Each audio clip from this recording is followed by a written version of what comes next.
Part C. So we're asked how many jerseys should gymnastic produce per run in order to minimize the average cost, and importantly, use the second derivative test to confirm that your answer yields a minimum average cost. So we know we're trying to find number of jerseys, so our answer will be X. But the second derivative test is kind of the focus for us. Step 1, we need to find all critical numbers, stationary and singular. So we start with the derivative, but remember it's the derivative of the average cost, which I have copied on my page, but you can see above in your page. So I need to take the derivative of this first part, which actually I should just rewrite as 2,000 times x to the negative 1. So then I can take the derivative by moving the negative 1 out front and get negative 2,000 x to the negative 2. The derivative of 10 is 0, so that's gone. And the derivative of 0.2x is just 0.2. So I need to set this derivative equal to 0, and because of the negative number exponent, I need to rewrite the question. Now this is tricky because even if you saw the derivative written this way, some people want to set the denominator equal to 0, and you could, except for two things. Number one, 0 is actually not in our domain, but if you set x squared equal to 0, you'd get x is 0, which is not in our domain. And secondly, what we want to see is when does this whole thing equal 0. Now what a lot of people will do is to solve this is to move this negative piece to the right side. I'm going to add it to both sides so that I can have a positive 2,000 over x squared. And what I've seen a lot of students do is think of this as a fraction on both sides. So you can either take an LCD, which in this case is x squared, and multiply x squared by both sides. But more commonly, the students in this class tend to cross multiply, where they multiply the 2,000 with the 1 to get 2,000, and then the 0.2 with the x squared, so that they have 0.2x squared. And now we have an equation that we can solve. You could set this equal to 0 and use the quadratic formula where you will not have a b value, or most people will actually divide by 0.2. And so that's going to give us 10,000 equals x squared. And now I can use the square root property where I'm going to technically take plus or minus the square root to the left side. You don't need the plus or minus on the right because your term is squared.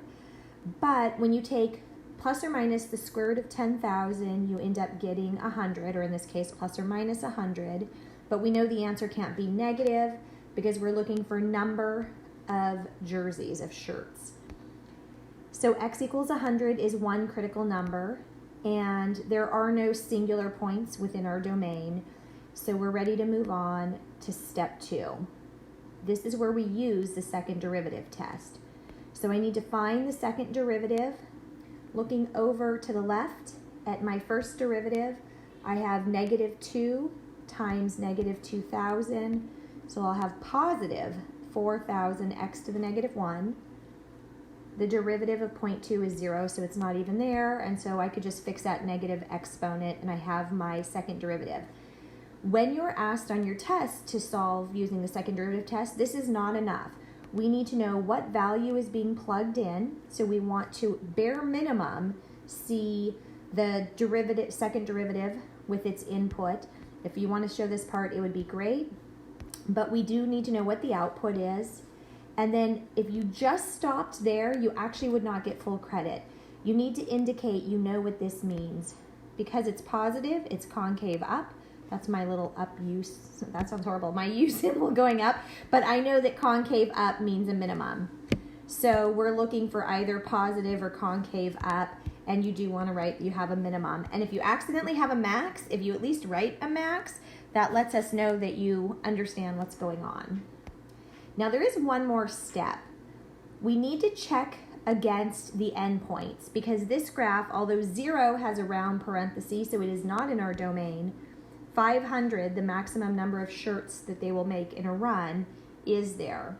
Now here I'm not using a derivative. I'm just finding what is the average cost of 100, which is a minimum value for this function, but also what's the average cost of the endpoint, because endpoints can be minimum. So going back to the original function, not the derivative, and not the original cost, but the original average cost, it costs on average $50 per jersey to make one of these shirts.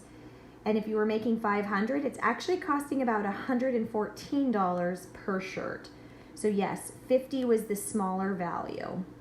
So I'm ready to give my answer. And remember, the question was how many jerseys? So my answer is just 100 jerseys, not jerseys per anything. And then this last piece just kind of tries to put it together with the graph. So since our x-axis is jerseys, and we just said that 100 is the minimum average, minimizes the average cost, then if you look at the graph, yeah, we can see visually that that looks like a minimum, and yeah, 500 is not a minimum. And we can even read across that, oh yeah, there's that 50 that we found on our own.